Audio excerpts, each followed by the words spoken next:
Hello and welcome to this episode of URC Rugby Chumps.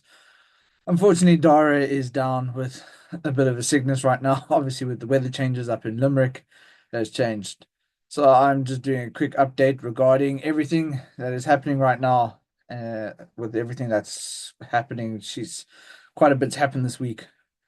I mean, with the likes of Rassi getting very upset with Sasha for holding back on the fact that he picked up an injury in the first game, and now that he's going under for surgery and should be back in time for the end of year tours, which I think is just due to the fact that he is trying to prove himself in the setup right now, which is it's a good and a bad thing at the moment with the likes of Marnie and Andre, which is also at a high level. Um, so yeah, we'll have to discuss that a little bit more. I'll be giving my predictions on the URC, with the list that Dar has also given me, along with our ones of the championship happening right now. So let's start with the URC. URC is right now is buzzing with the start and the first game being the Cardiff versus Zebra in Cardiff. I went with Cardiff by 5. And I see Darragh went with them by 9. Then we got a nice, good old fashioned game of Edinburgh versus Leinster. With and I see Darragh went with the good old fashioned Irish team there, being a good Ireland supporter here there. He said Leinster by 13. I said by 9, getting rid of the cobwebs. A few new players coming into the likes of Leinster right now this season. That is for Friday. Then we go straight into Saturday. Yes, this weekend's going to be one hell of a weekend for rugby, if you are a rugby fan. He went off with the Dragons versus Ospreys. He said Ospreys by 4. I said Ospreys by 9. I'm sorry to say this, and I know there's some people that are going to hate me for this. Right now, it just looks like the Dragons are the whipping boys. I don't know if it's just got to do with the level of rugby, or the behind the scenes with the administration and everything in Wales. But when it comes to a team, you're looking at them as your whipping boys. Then we got Munster versus Connacht. I went with Munster by 7, and my good old fashioned friend from Limerick, who's a Munster supporter, said Munster by 12. I pretty much went pretty close this weekend. Then we have Ulster and Glasgow. I said Ulster by 4. And let's see what. And yeah, he said Darragh said Glasgow by 6. So that's going to be the head-butting one that we will definitely discuss next week. I will give my predictions of why I said that, or my reasons for that, and hopefully he'll give his reasons for that. But yeah, so we got the likes of that. I mean, some of the news down here in South Africa, especially, is with the likes of Paul de Wet leaving the Stormers. And I'm gonna say, what an awesome jersey! If anybody wants to buy me the new jersey for the Stormers, yeah, go ahead and reach out, and we can make a plan. Um, the likes of Paul de Wet with the likes of Nohamba probably coming into the Stormers, which I think will be very exciting. If you have Nohamba at 9, Marnie at 10, Sasha at 12, and Damien at 15, who is officially back, and it looks like he is going to be playing next week against Argentina and Nelspruit, which is super exciting to see another exciting player back. It would have been nice if Sasha didn't hold back, and with his luckiness of holding his injury from the management side and everything like that. But we shall see. I mean, this weekend we don't really have all the big names in there. We will probably definitely see them next week. I think they're all just getting a well-deserved rest. Sia's there with the Springboks right now.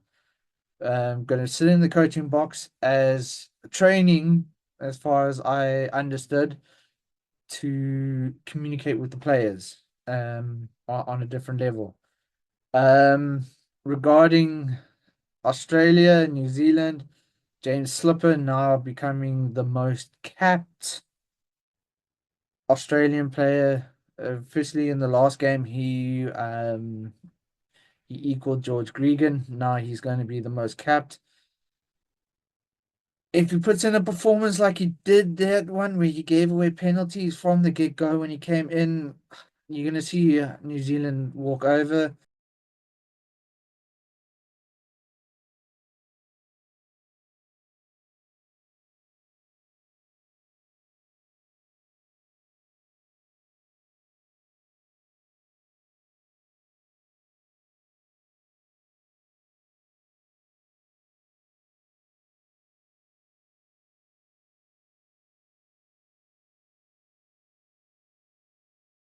Uh, the Lions tour and obviously wanting to build for the next World Cup. So yeah, I mean that will be very exciting to see right now. So yeah,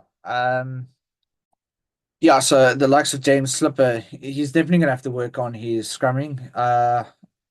The way Cody Taylor right now is looking, he's super excited for a game like this. So yes, then we go over to Argentina for the Argentina versus South Africa game, which will also be. It's definitely going to be one hell of a game between the two of them. There's a chance that Argentina can stop South Africa, but for them to get that, they need a bonus point win in the next two games, which is very unlikely. The Box just need to use fast baits and put down head and stop them, which I mean, right now on the way they're going is very likely, and everything like that. We got Polo back at 10 with Marnie on the bench, which looks great. Polo can likely covers the 12 position if anything happens in that regard. So with the 6-2 split should be exciting with that. Haven't quite looked at the Argentina team. I saw there was a couple of still to be confirmed positions when I looked at it earlier. So yes. As for our predictions right now, I'm going with New Zealand by 10, and Darragh going with the All Blacks by 11, which is very likely. They definitely want to put the nail in the coffin to make sure there's no points for Australia. Unfortunately, Australia looks like they on the path for a wooden spoon. Their one win that they got was literally, well, was a point victory. Um, the win that New Zealand got was a very convincing win. So yes, I very much doubt there's going to be any um questions regarding that. A lot of people are already saying the Biddeslow Club right now is going to go back to New Zealand. They would like to see it in Australia for the first time. I mean, Australia did have the chance to win it a couple of years ago, and they literally threw it away by wasting time. Then we look at the Orbla and the Argentina versus South Africa game right now. I'm going to go South Africa by 7, and Darragh is going by the Box by 6 to the books. That is going to be probably the game of the weekend regarding URC championship, whatever other rugby there will be, even the Curry Cup, which we have here in South Africa right now, with the final being between the Lions and the Sharks, which is why part of the reason why South Africa is not in the opening rounds of the URC this week. We will definitely be back next week. I know I've been asked to go and talk on another podcast for the Ospreys. So I will definitely be doing that, representing the Stormers for that one, because next week the Stormers will be up there at the Ospreys. Yeah. But anyway, everybody, I'm sorry this is short and sweet this week, and I hope to see you guys more. Please remember, like, subscribe, follow us, please share us with your friends. Let us grow this community bigger. We are just really chumps that enjoy rugby, and we like to give our points. And please comment as well with your views of things, and we will definitely start mentioning them and according to your names on social media as well. We will then bring them up. But thanks very much. Enjoy. Have a good one. Let's go all the way. Let's go rugby. This is going to be an awesome weekend.